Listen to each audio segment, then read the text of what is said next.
আল্লাহ কেন মহাবিশ্ব সৃষ্টির ২.৫ লক্ষ বছর পর মানুষ সৃষ্টি করেছেন?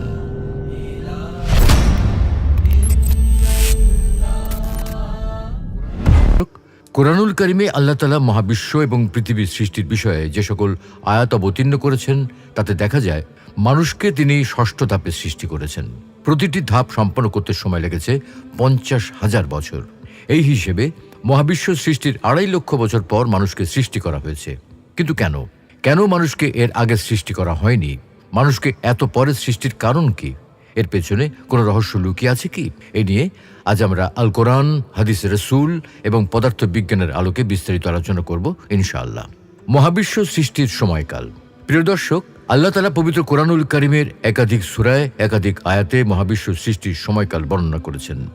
এই সকল আয়াত অনুসারে দেখা যায় আল্লাহ তাআলা ৬টি পর্যায়ে বা ৬ সময়কালে আসমান, জমিন এবং এই দুয়ের মধ্যবর্তী সবকিছু সৃষ্টি করেছেন। যেমন সূরা ফুরকানের ৫৯ নম্বর আয়াতে রয়েছে, হচ্ছেন সেই আল্লাহ যিনি আসমানসমূহ ও জমিন ৬ দিনে সৃষ্টি করেছেন, অতঃপর তিনি আরশের উপর সমাসীন হন। তিনি পরম করুণাময়, সুতরাং এ বিষয়ে তোমরা তাকে জিজ্ঞাসা করো যে সম্যক অবগত। এছাড়া সূরা আরাফ, সূরা হাদীদ এবং সূরা হুদেও একই কথা বর্ণনা করা হয়েছে। ৭ আসমান, ৭ জমিন এবং এই দুয়ের মাঝখানে যা কিছু আছে সবকিছু আল্লাহ তাআলা ৬ সময়কালে সৃষ্টি করেছেন। তবে সবকিছু তিনি একসাথে সৃষ্টি করেননি, বরং ধাপে ধাপে সৃষ্টি করেছেন। সবার আগে ৭ আসমান ও জমিনের মৌলিক কাঠামো সৃষ্টি করেছেন। এরপর ভূমণ্ডল সৃষ্টি করেছেন।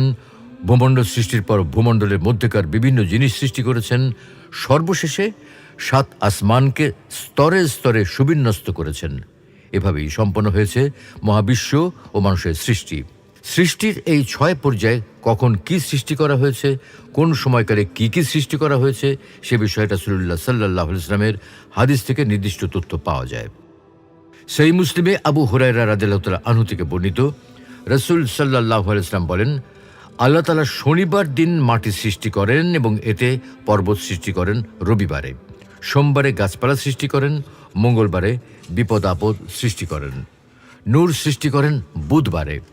বৃহস্পতিবারে পৃথিবীতে পশু পাখি ছড়িয়ে দেন এবং জুমার দিনে শেষ মুহূর্তে অর্থাৎ আসর থেকে নিয়ে রাত পর্যন্ত সময়ের মধ্যবর্তী সময় সর্বশেষ মাখলুক আদমকে সৃষ্টি করেন। বাইবেলের বুক অফ জেনেসিস বা আদি পুস্তকেও প্রথম দিন জমিন সৃষ্টির কথা রয়েছে এবং ধারাবাহিক বর্ণনায় পৃথিবীতে সাগর, মহাসাগর, গাছপালা, উদ্ভিদ, আলো ও পশু পাখি সৃষ্টির কথা রয়েছে। ধাপে ধাপে বিভিন্ন জিনিস সৃষ্টির এক পর্যায়ে রয়েছে। ঈশ্বর দেখলেন প্রতিটি জিনিসই বেশ ভালো হয়েছে। তখন ঈশ্বর বললেন, এবার এসো আমরা মানুষ সৃষ্টি করি। সুপ্রিয় দর্শক, লক্ষ্য করে দেখুন, এতক্ষণ ধরে যা কিছু বর্ণনা করা হলো সবগুলো সূত্র থেকে ২টি বিষয় স্পষ্টভাবে বোঝা যায়। আল্লাহ তাআলা ৬ দিবসে সবকিছু সৃষ্টি করেছেন এবং মানুষকে প্রথম দিকে নয় বরং শেষ দিকে সৃষ্টি করা হয়েছে। এখন কথা হলো ৬ দিবস বলতে ঠিক